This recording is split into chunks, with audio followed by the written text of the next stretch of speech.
Información clasificada. Solo el personal autorizado de la Fundación puede acceder a los siguientes archivos. Comprobando identidad. Accediendo a los documentos. Acceso concedido. Por orden del Consejo de Supervisores, este archivo está sujeto a clasificación de nivel 4. Autorización de nivel 4 requerida. Por favor, ingrese credenciales de seguridad. Autorización de seguridad adecuada. Accediendo a archivo. Ítem. SCP-008. Clasificación del objeto. Euclid.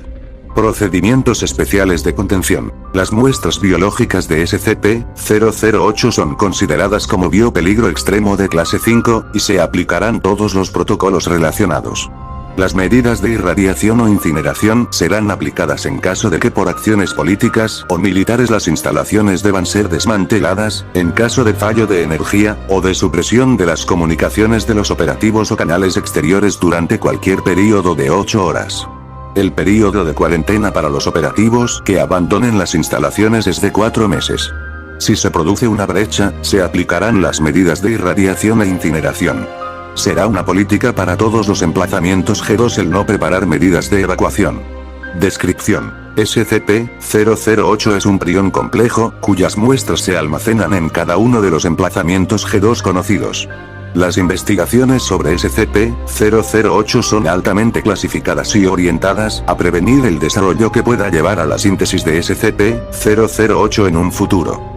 Los rasgos del prión SCP-008 son 100% infeccioso, 100% letal, transmisión a través de la mucosa de las membranas expuestas y todos los fluidos corporales. No se transmite a través del aire o del agua. Los síntomas de infección con SCP-008 se manifiestan 3 horas después de la exposición e incluyen síntomas similares a la gripe con fiebre alta y demencia grave en las fases posteriores. Entrada en estado de coma tras aproximadamente 20 horas desde la aparición de los primeros síntomas y 12 horas después de la demencia. La entrada en estado de coma se considerará la muerte del sujeto. Hay un período de necrosis celular esporádica el cual se asemeja a la gangrena. Los tejidos supervivientes asumen su función original y son altamente resistentes. La hemoglobina aumenta su capacidad de almacenamiento de oxígeno, resultando en un menor flujo sanguíneo y un aumento de la resistencia y fuerza musculares. Los sistemas nervioso y muscular no son afectados por el fallo total de los órganos durante varias horas. El metabolismo puede descender a niveles extremadamente bajos, permitiendo al sujeto sobrevivir durante 10 años sin necesidad de alimentación. Debido a la alta viscosidad de la sangre, los disparos, cortes y punzadas provocan hemorragias insignificantes. El comportamiento condicionado, los controles motores y los mecanismos conductuales instintivos se ven afectados, y las habilidades cognitivas experimentan una grave disminución y volatilidad. Los animales experimentan una necrosis cerebral excesiva y permanecen inactivos. El sujeto se puede adaptar a su sistema nervioso dañado, pero queda limitado a actividades físicas básicas incluyendo levantarse, mantener el equilibrio sobre 2 piernas, andar, morder, agarrar y gatear. El sujeto se moverá enérgicamente hacia imágenes, sonidos y olores que asocia con seres humanos vivos. El sujeto tratará de ingerir humanos vivos si se realiza contacto físico. Para neutralizar sujetos completamente infectados se necesita un importante trauma craneal. Existen importantes evidencias que sugieren que SCP-008 no se formó de manera natural en la Tierra, ya que variantes de similar complejidad hubiesen desplazado gran parte del ecosistema. En 1959, un breve esfuerzo colaborativo con la Unión Soviética para localizar emplazamientos G2 y eliminar a SCP-008 fue negociado tras su descubrimiento. El estado de SCP-008 en custodia rusa desde la colaboración se desconoce. Anexo 008-1. SCP-500 ha demostrado ser capaz de curar completamente SCP-008 incluso en los estados más avanzados de la enfermedad. Ítem. SCP-3079. Clasificación del objeto. Euclid. Procedimientos especiales de contención. Todas las copias de SCP-3079 deben guardarse en un casillero seguro en el sitio. Pitido. El acceso a estas copias está limitado al personal con autorización de nivel 4 o superior. Un bot operado por la Fundación I/ONEUT monitorea el tráfico de Internet para detectar cualquier indicación de que se ha descubierto una instancia de SCP-3079-A, particularmente entre comunidades en línea centradas en la magia escénica. Si el personal que no pertenece a la fundación se percata de la existencia de una instancia de SCP-3079-A, debe ser capturado y amnestizado inmediatamente. Descripción: SCP-3079, 300 trucos. Magia escénica hecha fácil, es un libro de 435 páginas de tapa dura escrito y autopublicado por Toby Nollis. Contiene instrucciones detalladas para realizar numerosos trucos escénicos. La mayoría de estos trucos involucran técnicas tradicionales como el juego de manos, el engaño y las ilusiones ópticas. Las instancias de SCP-3079-A son instrucciones contenidas dentro de SCP-3079 que describen métodos para lograr resultados anómalos. Estas instrucciones están dispersas por todo el documento de SCP-3079. El texto en sí mismo no distingue entre entradas anómalas y no anómalas. Hay un total de 47 instancias de este tipo. La naturaleza anómala de estas entradas se observó inmediatamente antes de su publicación. Todas las copias de SCP-3079 fueron tomadas en posesión de la Fundación. Todo el conocimiento de su existencia fue suprimido con éxito. El autor de SCP-3079 fue puesto bajo custodia de la Fundación, donde permaneció hasta su muerte varias semanas después. Anexo 3079-1. Entradas relevantes 3. El pliegue imposible efecto. El mago escribe su nombre en una hoja de papel. Luego le pide a la espectadora que escriba su nombre en el lado opuesto de este documento. Él procede a plegar el papel varias veces, antes de finalmente desplegarlo para revelar que su nombre está ahora en ambos lados del papel. Nota: se presenta un diagrama que muestra la compleja serie de pliegues necesarios para provocar este efecto. Mientras que los objetos plegados de esta manera sufren un proceso anómalo, no son anómalos por sí mismos. 37. El nudo remendador efecto. El mago produce un trozo de cuerda y un par de tijeras de cortar. Invita a la espectadora a dar un paso adelante y examinar ambos objetos de cerca. Una vez que está satisfecha con su naturaleza ordinaria, el mago le pide que use las tijeras para cortar limpiamente la cuerda en dos. Luego, el mago une ambas mitades en un nudo. Le pide que examine el nudo, luego le pide que corte el centro del nudo con las tijeras. Al hacer este corte final, el nudo se desenreda instantáneamente, revelando que las dos mitades son ahora restauradas en una sola. Nota: el método consiste en un tipo de nudo anómalo capaz de fusionar trozos de cuerda divididos. 78. Perdido y encontrado efecto. El mago produce una baraja de cartas. Se invita a la espectadora a examinarlo a su antojo, y luego a barajarlo todo el tiempo que quiera. El mago le entrega su sombrero y le dice que deje caer en él cualquier carta que desee. Luego le ordena que se ponga el sombrero en la cabeza. Una vez terminado, el mago toma las cartas, las baraja y corta la baraja. Le pide a la espectadora que tome una carta de la parte superior de la baraja y la examine. Es la misma tarjeta que ella tomó. Además, cuando se quita el sombrero de la cabeza, la tarjeta desaparece. En su lugar hay alguien que ella pensó que había perdido hace mucho tiempo. Nota: el método implica un orden particular de la baraja antes del truco, una compleja técnica de barajar y un sombrero de tamaño suficiente. El objeto que aparece debajo del sombrero es un conejo blanco macho juvenil domesticado. Todas las instancias han demostrado ser idénticas desde el punto de vista genético y fisiológico. 143. Tiempo perdido efecto. El mago produce un pañuelo de seda doblado, el cual procede a cubrir y desplegar a través de su mano apretada. Cuando tira del pañuelo hacia atrás, su mano está llena de hermosos jacintos. Uno por cada cumpleaños que se ha perdido. Nota: un diagrama describe los pliegues necesarios que se deben realizar en el pañuelo para lograr este resultado. En particular, el número de jacintos producidos por este efecto ha aumentado en 1 cada año desde su descubrimiento. 215. El número mágico efecto. Se invita a la espectadora a pensar en un número entre 1 y 9. El mago le dice que duplique este número y luego sume 9. Cualquiera que sea el número que tenga, debería estar entre el 11 y el 27. Luego, el mago le dice que tome este nuevo número y sume sus dos dígitos. Si es 13, el número es 4. Si es 15, el número es 6, y así sucesivamente.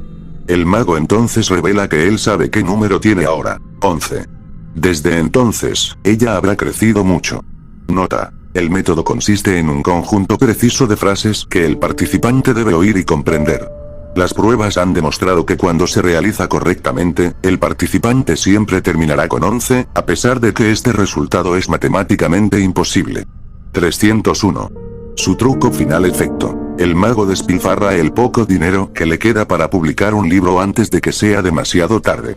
En él, le cuenta a ella todos sus trucos. Le dice a ella cuánto lamenta haberse ido. Le ruega que lo perdone. Le ruega que le permita verla por última vez. Y luego, como por arte de magia, ella reaparecerá. Nota: no se proporciona ningún método para realizar este truco. Ítem. SCP-2800. Clasificación del objeto. Seguro. Procedimientos especiales de contención. SCP-2800 debe ser contenido en una cámara de contención humanoide estándar modificada que cuenta con una gran lámpara de sol. El síndrome del héroe y la distimia del SCP-2800 deben ser monitoreados regularmente por los psicólogos. Cuando sea posible, se deben darle tareas serviles a SCP-2800 donde pueda ayudar a otros, mientras que esté bajo estrecha supervisión. Se ha determinado por el personal psiquiátrico que el permitir a SCP-2800 asistir en estas tareas ha mejorado su moral y disposición general. Se recomienda asesoramiento psicológico y seguimiento regular de las autolesiones de SCP-2800. SCP-2800 también ha sido colocado en vigilancia de suicidio. Descripción: SCP-2800 es un hombre nómalo de descendencia escocesa, conocido formalmente como Daniel Macintyre, aunque SCP-2800 se refiere a sí mismo como el hombre cactus, la amenaza espinosa. SCP-2800 mide 187 centímetros, pesa 76 kilos, y posee cabello marrón y ojos verdes. SCP-2800 posee un genoma expandido que contiene ADN del cactus saguaro. SCP-2800 también posee varias características anómalas que son consistentes con las propiedades físicas naturales de la planta Carnegie gigantea, conocido comúnmente como el cactus saguaro. SCP-2800 ha demostrado las siguientes capacidades anómalas. La capacidad anómala de crecer de manera instantánea espinas de 2-3 centímetros en todas partes de su cuerpo. Las espinas caen naturalmente, aunque SCP-2800 puede desprenderlas voluntariamente. La capacidad anómala de realizar la fotosíntesis del metabolismo ácido de las crasuláceas. SCP-2800 puede abrir los poros en su cuerpo para que funcionen de manera similar a las estomas. La capacidad de usar agua de manera hipereficiente. SCP-2800 puede subsistir con menos de un tercio de la cantidad necesaria de agua para un hombre normal de su altura y composición. SCP-2800 produce aproximadamente un quinto de la urea que un ser humano normal de su estatura, composición y dieta normalmente puede producir. Está actualmente hipotetizado que SCP-2800 es capaz de almacenar desperdicios como amoníaco en su cuerpo, de manera similar a otras plantas. SCP-2800 es también capaz de excretar desperdicios a través de sus poros, pero describe el proceso como incómodo. La capacidad anómala de tolerar temperaturas y aridez por encima del promedio. SCP-2800 posee un mecanismo de enfriado extremadamente eficiente que previene que se sobrecaliente fácilmente. En adición, SCP-2800 ha demostrado la habilidad de prevenir que su piel se seque. Conexiones empáticas con otros miembros de la familia de las cartáceas. Mediante pruebas, se ha demostrado que la tasa metabólica del SCP-2800 ha incrementado de manera significativa mientras está comunicándose con otros cactus.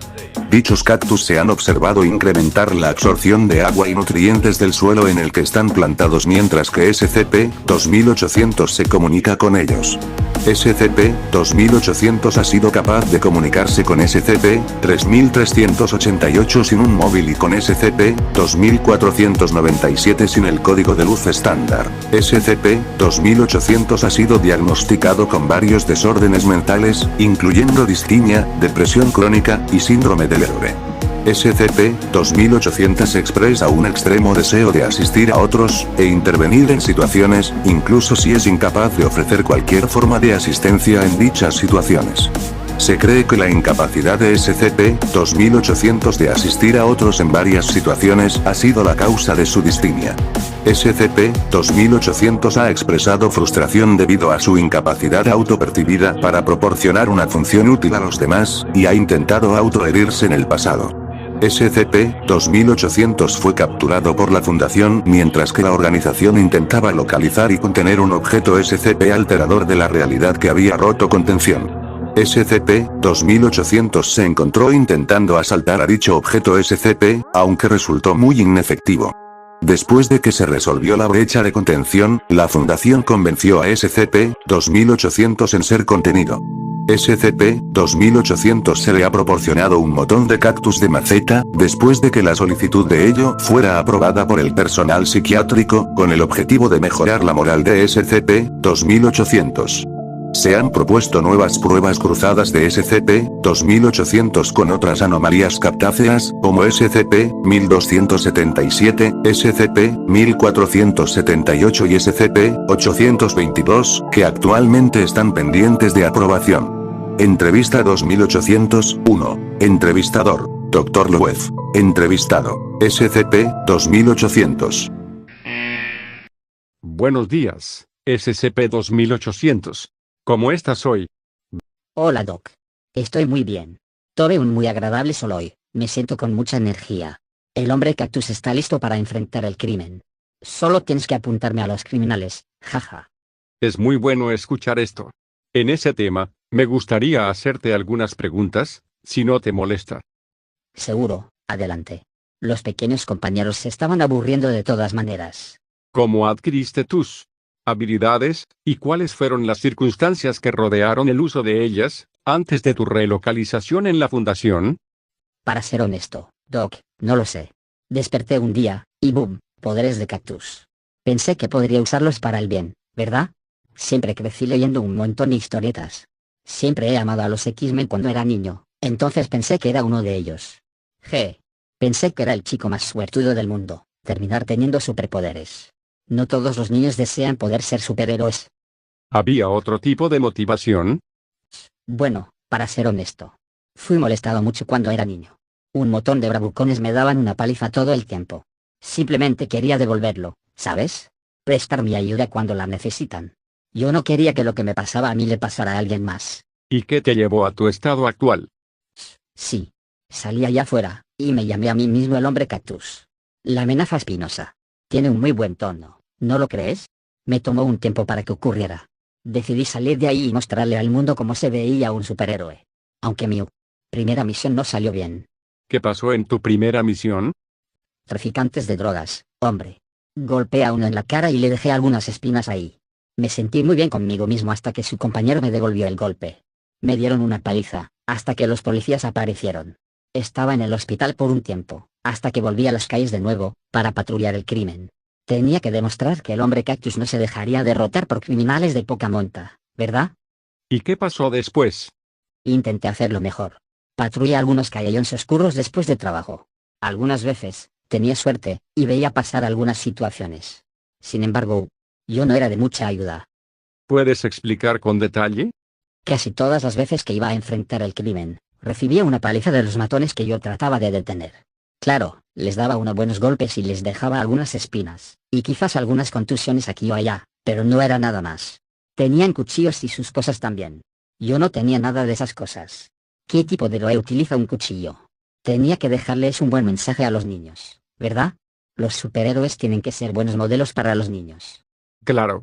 ¿Puedes describir el incidente que nos llevó a tu descubrimiento? Oh hombre, qué gran caso fue ese. Descubrí que había un asesino serial quien no había sido capturado por la policía desde hace meses. Escuché que era un verdadero psicópata quien forzaba a sus víctimas a disfrutar lo que le hacía a ellos. Pensé que podría atraparlo, entrar al gran negocio. Me infiltré en su guarida, y me dio una paliza. Afortunadamente, ustedes me ayudaron aunque desearía hacer lo mismo. Ahora, acerca de tus habilidades, tú has demostrado varias de ellas, pero la que tú no has descrito es tu conexión empática con otros cactus. Oh sí, puedo hablar con ellos. Ellos son mis pequeños compañeros. Conoce, Cactilaud y Spiky Hill. SCP-2800 presenta dos cactus de maceta. Ellos dicen hola, por cierto. Ellos no hablan mucho con otras personas. ¿De qué están hablando los cactus? Oh, no mucho. Ellos son gente muy tranquila. Hace mucho frío aquí, tengo sed, yo soy un cactus, y que no. No hay mucho más. Doc, tengo una pregunta para usted. ¿Sí? Hay algo, ¿Cualquier cosa que yo pueda hacer por ustedes? No, no lo creo.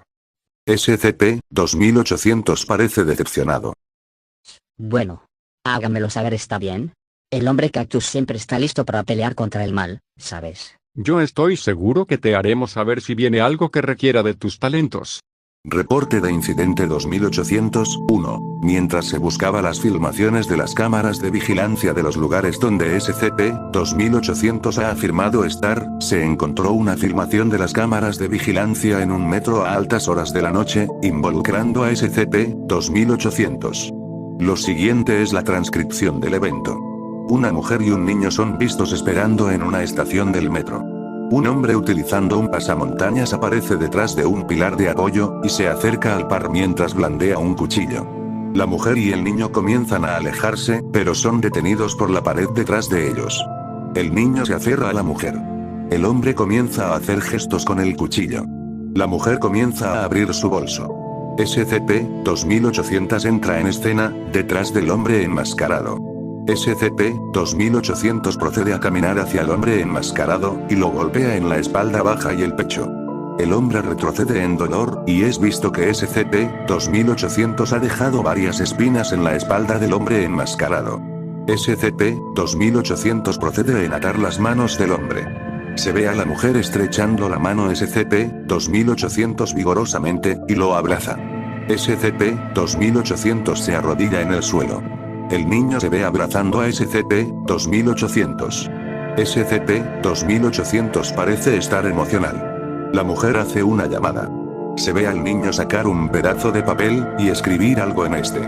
Como SCP-2800 comienza a alejarse, el niño comienza a llamarlo. El niño le da a SCP-2800 el papel.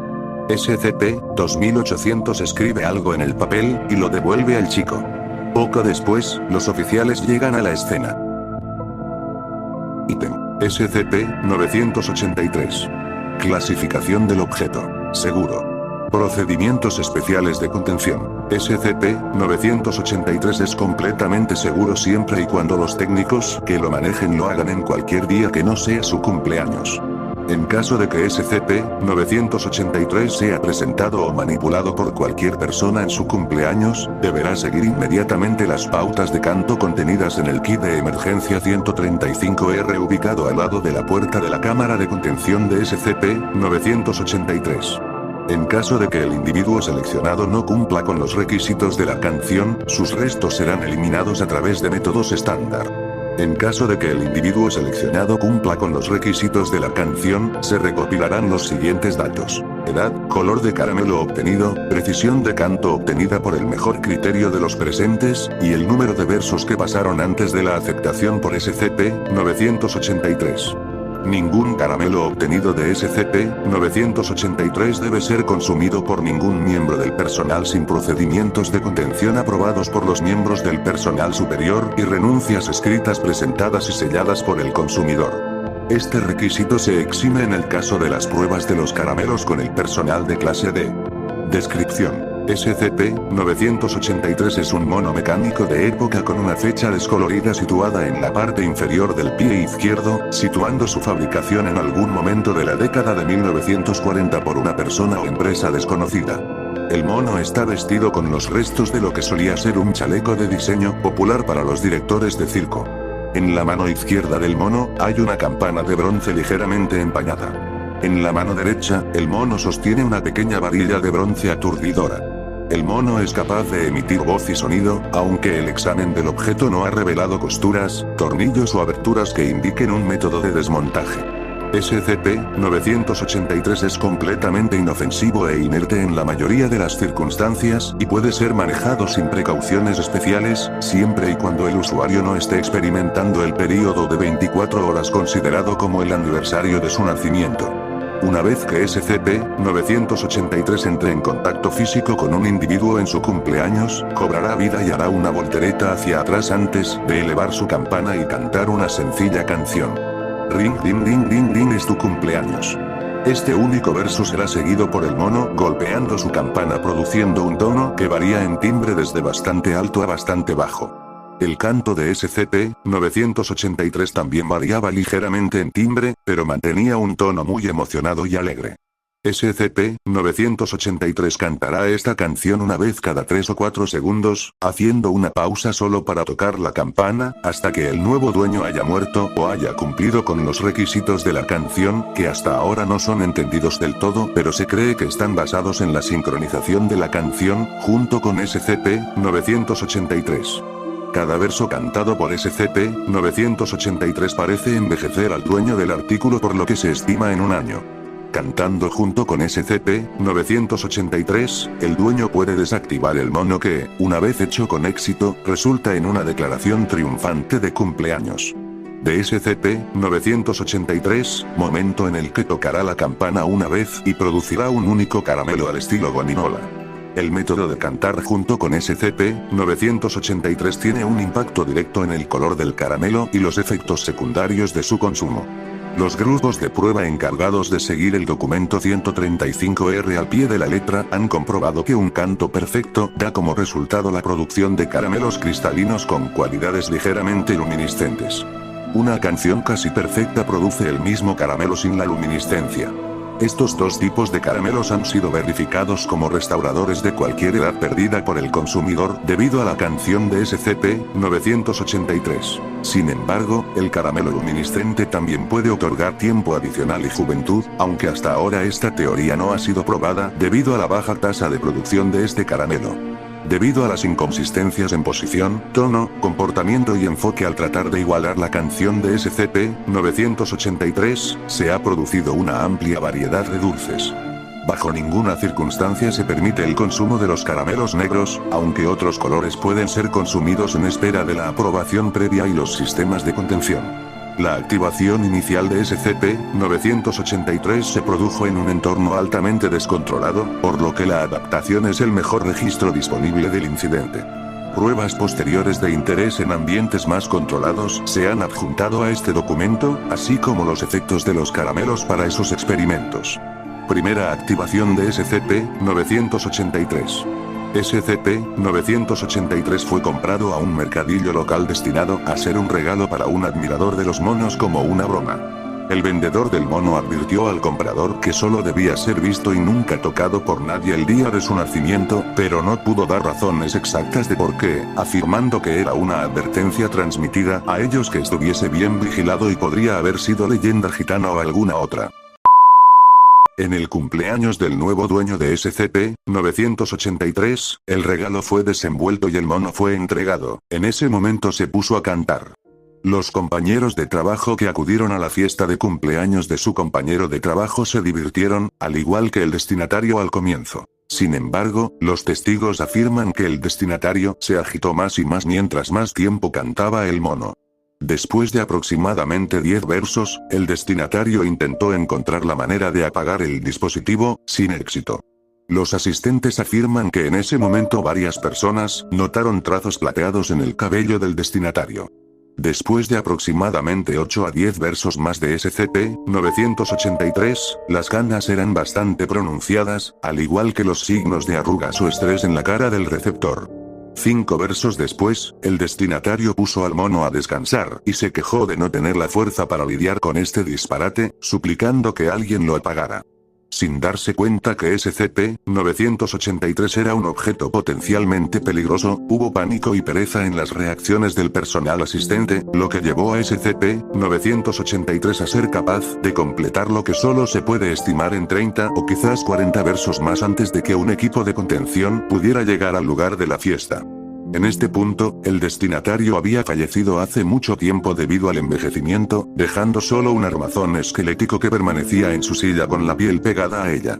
Con la confusión sobre cómo acercarse a SCP-983 de forma segura, se le permitió cantar durante un minuto más o menos antes de que cesase por sí solo, momento en el que no quedaba nada del destinatario original aparte de sus restos puramente esqueléticos. El verso final del SCP-983 consistió en la única palabra, / cumpleaños. / la cual anunció alegremente antes de hacer una voltereta por la espalda y tocar su campana una vez. De la campana cayó un solo caramelo que se asemejaba a una gominola de color negro puro. Este caramelo nunca fue consumido y se describió como un caramelo que era moderadamente fascinante, atrayendo la mirada de una persona hacia él hasta que una fuente externa le distrajo. Con el gran número de individuos en la escena y el caos general que involucraba el incidente, ninguna persona en particular pudo concentrarse demasiado en el caramelo y fue contenido de forma segura. Activación controlada de SCP-983 durante la prueba 32 con respecto a SCP-983 un sujeto de prueba. Itido. Se ofreció como voluntaria para las pruebas a medida que se acercaba su cumpleaños y demostró cualidades únicas en comparación con los sujetos de prueba anteriores, específicamente un enfoque excepcionalmente optimista y entusiasta a su cumpleaños. Se denominará sujeto durante el resto de esta prueba. Sin explicación de qué se podía esperar, se le dio a SCP-983 al sujeto como un regalo, envuelto con la advertencia previa de que este objeto cantaría y sería un gran video de cumpleaños si cantaba con él. El sujeto exhibió regocijo y aceptación de SCP-983 como un regalo adecuado cuando fue desenvuelto, y no requirió ninguna directriz al cantar junto con el objeto tal como comenzaba. El sujeto fue por encima y más allá de los requisitos del canto, fallando solamente el primer verso para obtener las palabras, y retomándolo inmediatamente en el segundo verso hasta continuar por un total de 45 versos para un total de 46 versos completados. Durante el canto el sujeto mostraba el esperado proceso de envejecimiento con cada verso que decía, pero no mostraba pérdida de energía o entusiasmo en continuar la canción hasta el final. El sujeto permaneció totalmente ajeno al estado físico de su cuerpo durante todo el experimento. Al terminar el verso final, SCP-983 anunció el final como se esperaba con la frase cumpleaños. Y ejecutando una voltereta hacia atrás seguido de un sonido de su campana. El caramelo producido por la campana fue descrito como de un color blanco vibrante con propiedades vagamente luminiscentes. El sujeto señaló que era la gominola más hermosa que habían visto y el personal de observación también destacaron admiración por la gominola. De acuerdo con el control del experimento, se permitió al sujeto consumir la gominola. Al acabar la bombones y tras un período de 1 hora de seguimiento, no hubo indicios de que se produjera ningún efecto secundario del consumo. Con el experimento a punto de ser declararse terminado, el sujeto pidió salir y fue excusado del área de pruebas, en cuyo momento explotó con una luz cegadora que dañó las cámaras que vigilaban el experimento y dejó ciegos a todos los asistentes durante 5 minutos después de la explosión. El personal de asistencia que se precipitó a la escena describió una tenue y persistente luz que permaneció durante al menos 2 minutos en el lugar donde estaba el sujeto antes de que se desvaneciera. El sujeto no ha sido localizado desde este experimento y se ha observado una actividad electromagnética inusualmente alta dentro del área que se utilizó para las pruebas. La sustitución de lámparas en esta área también ha aumentado aproximadamente un 70% de lo normal en otras áreas de la instalación. Sin embargo, no se ha registrado ninguna disminución de la iluminación en ninguna zona afectada por esta anomalía.